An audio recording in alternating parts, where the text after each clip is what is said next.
Shalom, shalom peuple entier. Na pesi biso mbote partout bisika. Bozwami ezalingai frère Nabino, le pasteur Clems Amori. Lelo na memeli biso thématique moko vraiment ezamalamu eko édifier le corps de Christ. Na lingi tolobela sur comment ordonner un serviteur de Dieu. To toucher l'Ancien Testament et puis to toucher le Nouveau Testament. Pourquoi? Parce que la Bible déclare dans le livre de Ephésiens chapitre 2, le verset 20, la Bible déclare que nous sommes fondés par les enseignements des prophètes et des apôtres, dont Jésus est la pierre angulaire. Donc Jésus a sa fondation, il y a nyonso. Il y a lelo nalingi to toucher comment on peut ordonner un serviteur de Dieu. Dans la nouvelle alliance, maintenant touché dans l'ancien testament pour te parler d'ango. Oui, dans l'ancien testament, moto azalaki nanu na nature ya Adam. Alors l'homme n'avait pas la présence de Dieu na kati na ye. Alors pour na siko yo moto asalela nzambe. Nzambe siko a inspiré ki Moïse asala huile d'onction. Tokomona na Exode chapitre 30. À partir du verset 23, au tangiti na suka na verset pour Nathan.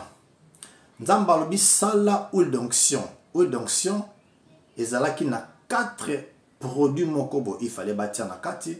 Et puis 5e produit, ezalaki huile d'olive. Donc, et bimi huile d'onction. Ce qu'on a huile d'onction wana, babandaki ko ouendre ba roi, ba sacrificateur, et puis bande ko oindre les sous ba prophète. Kaka na huile d'onction wana. Sikoyo nyonso tu wana ezalaki elili parce que mutu ndenge na lobi azalaki na nature ya Adam, azalaki na présence ya Nzambe te molimo na ye. Romain lobi na biso car tous ont péché, sont privés de la présence de Dieu. Alors Nzamba lobi Moïse sala siko formule wana po obanda ko ouandre siko bato. C'est pourquoi on a David azalaki ouin, Élisée azalaki ouin, Aaron azalaki ouin par rapport ya huile d'onction. Sikoyo Nzambe alobi nini? Nzamba pesi sikoyo Moïse formule nini okoki ko ouandre ba sacrificateur. Alobi il faut ozo mungwa. Au coin na hôtel place bako ordonner mutu boboa ki ba mungwa. Et puis il faut mutona ala ta roba pembe. Bakamati bélier ngombe ba bomi ngombe, bakamati makila wana batiango na bocal moko. Na huile d'onction. Siko tango balingi ko ordonner mutu. Bakamati sikoyo loboko bakotisi na sanya makila. Bazui makila batiango awa na litoi na sima litoi. Et puis bakamati makila batie na loboko ya mobali o ya munene. Et puis bakamati susu makila batie susu na lokolo na biso ya munene. Après na service na hôtel place Montaza bakamati babuaki makila partout. Et puis baya ko kamata huile d'onction batie mutwana. Donc mutwana a komi ouin pour na service ya Nzambe. Tozwango na Exode chapitre 29 le verset 20 jusqu'à 21.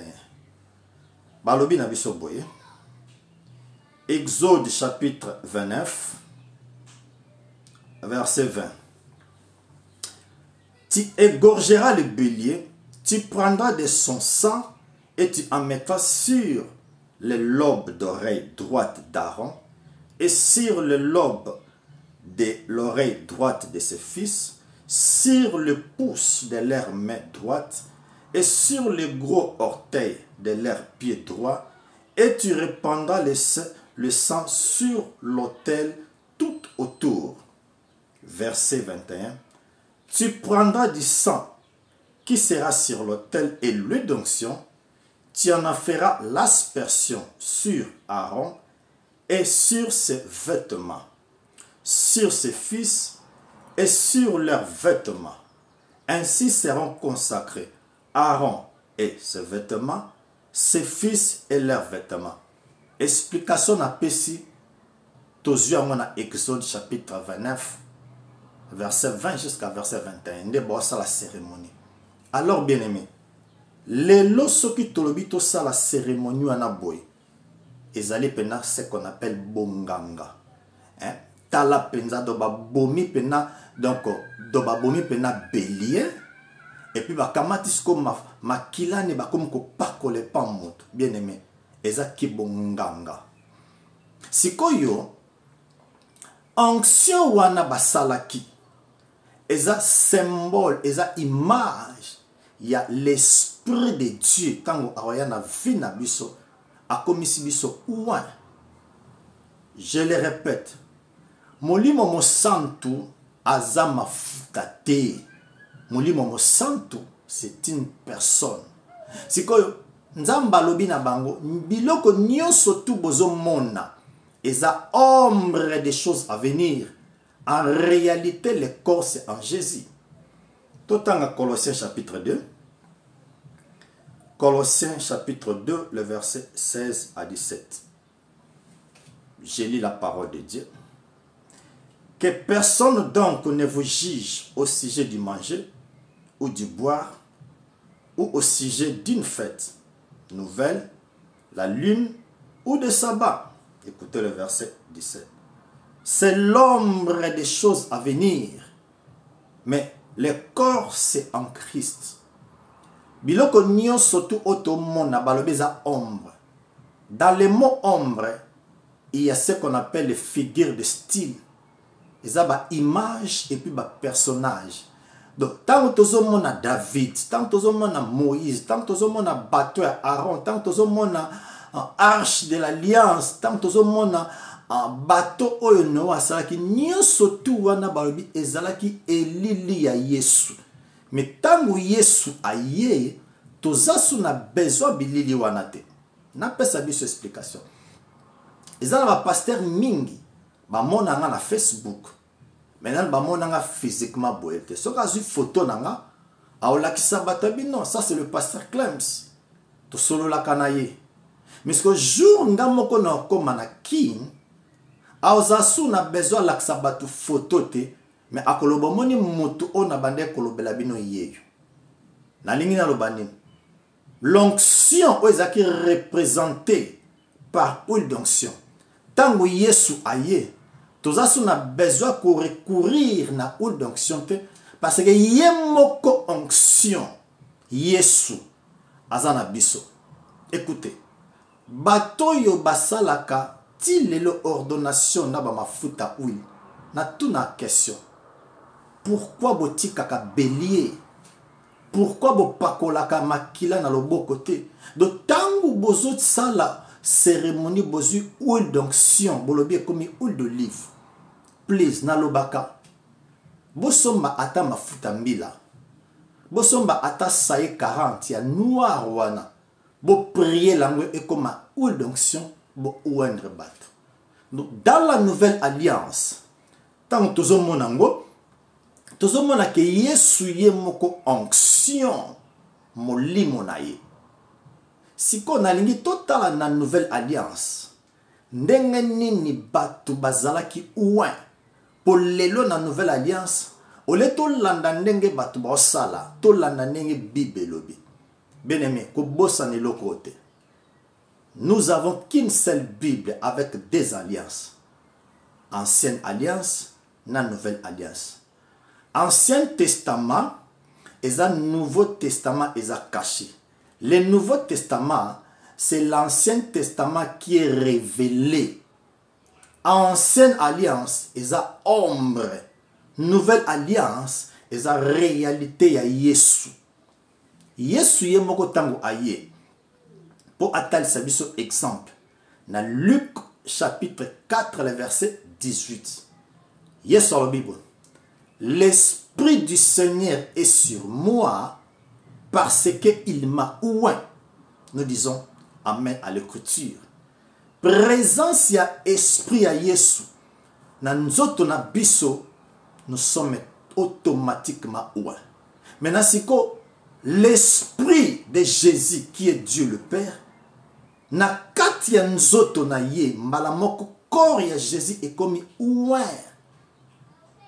Asa na besoin mafuta te, parce que esprit na ye, yangonde aza onction. Tous Actes des Apôtres, chapitre 10, to appuyer kaka verset oyo ya na nouvelle alliance, ndenge nini bato bazalaka ouin.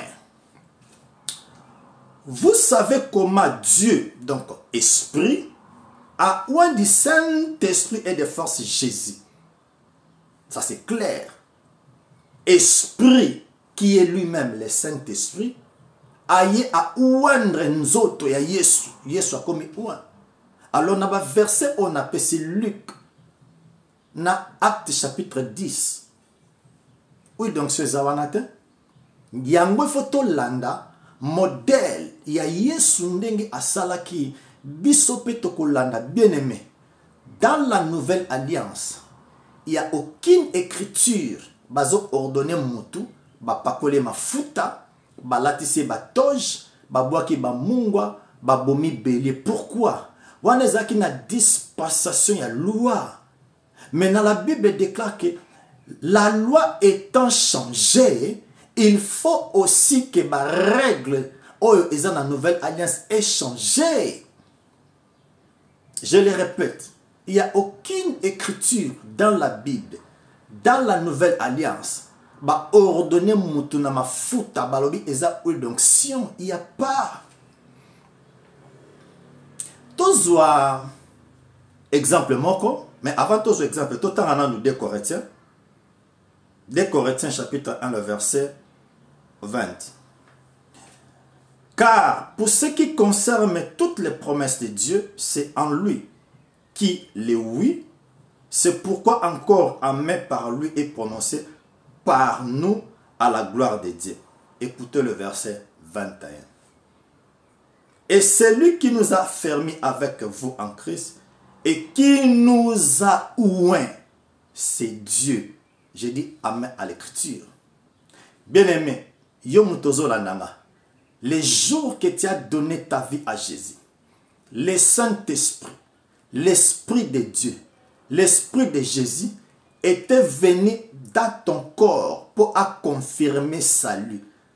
Tango a koti na nzoto na esprit na yo, automatiquement tu es ouin. Tango na Ancien Testament baloba que ne touchez pas à mes ouin, yo pe lelo tout à tolo. Que mutupe asimba ote po oza ouin nzambe. L'esprit de Dieu ezakaka na ba prophète te, ezakaka na ba sacrificateur te, mais l'esprit de Dieu ezapa mutu nyoso. Yesu alobaki au dernier jour, je répandrai mon esprit sur toute chair. Bati moi cité, bati mobali te mutu nyoso. Nzambe akopesa ye molimo na ye. Alors lokola l'Ancien Testament babandaki ko ouendre kaka ba roi, ba sacrificateur na ba prophète.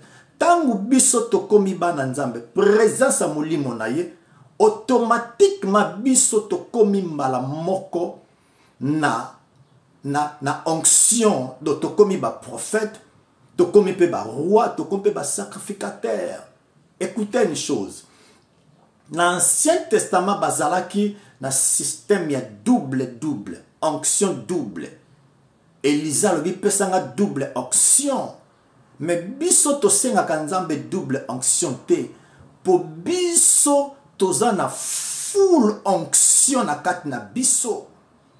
Bible lobi des fleuves d'eau couleront wapi na senanga. Comment l'Ancien Testament bazo senga onction double, ngape na nouvelle alliance na senga onction double. Ezaneti fleuve, nazo senga ke fleuve to tondi sango sous na fleuve. Non, fleuve eza déjà ko tonda Bible de fleuves d'eau couleront ou nakata senanga. Biso to priaka te nzambe pesanga double onction. Bible na Colossiens chapitre 2, car nous avons tout pleinement en lui. Donc, naza ya kotonda dans la présence de Nzambe. Onction na ye ezakat nanga. Tozo exemple moko. Total ndenge nini ba ordonnaki batu na nouvelle alliance. Tozo Actes des Apôtres, chapitre 13, le verset 2 à 3. Actes chapitre 13, le verset 2 à 3, je lis la parole de Dieu.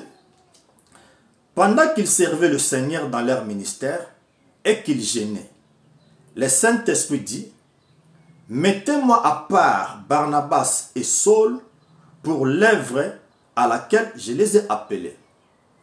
Écoutez le verset 3. Alors, après avoir gêné et prié, ils leur imposèrent le main et les laissèrent partir. De bien ministère. Oui, donc c'est un zawanatin. De temps où bazo ordonné batou, na nouvelle alliance, tous ceux n'a besoin ou d'onction parce que onction yewana yemoko yesu. Tous le même exemple na Acte chapitre 6. Toyebi en histoire wana natala esikanene toko koloba. Yes, tous exemple verset 3. C'est pourquoi frères, choisissez parmi vous 7 hommes de qui l'on rende un bon témoignage, qui soit plein d'Esprit Saint et de sagesse, et que nous chargerons cet emploi. Tout sauter, tu es dans verset 5. Cette proposition plut à toute l'assemblée. Ils élurent Étienne, homme plein de foi et d'Esprit Saint, Philippe, Timon, Parménas et Nicolas, prosélytes d'Antioche. Écoutez le verset 6. Ils leur présentèrent aux disciples qui, après avoir prié, leur imposèrent les mains. Donc, dans la nouvelle alliance, c'est très facile, bien aimé. Baye na yo, olati chemise, olati tricot, olati costume. Baye ba imposer ma boko, soit ba prier, soit ba déclarer ma parole prophétique moko. Ba activer mbala moko ministère na yo, ba tele misoke.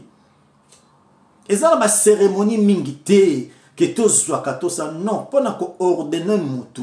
Ezate to lati se bato, jito lati se bilamba non. Et lamba o akozala nango. Boye bo fukami se l'église na présence ya bato. Bo prier leye, mbala moko c'est fini. Et ça la écriture te na Bible na nouvelle alliance, basé ko ordonné avec huile, il y a même pas une écriture.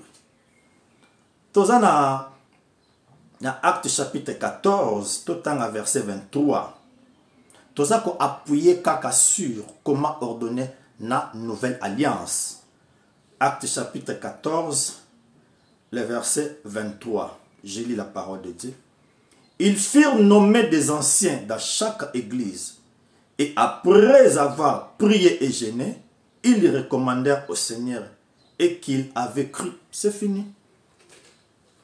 Donc, prière, basali prière, soit beaucoup gêné. Vous déclarez Mbalamo comme ministère, n'ayez pas Mbalamo, c'est fini.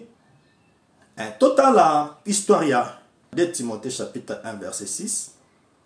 2 Timothée chapitre 1 verset 6. La Bible déclare ceci. C'est pourquoi je t'exhorte à ranimer les dons de Dieu que tu as reçus par l'imposition de main. Donc, je crois, bien aimé, c'est très clair. Dans total, dans l'Ancien Testament, parce que l'homme n'avait pas l'Esprit de Dieu en lui. Mais Dieu était avec eux.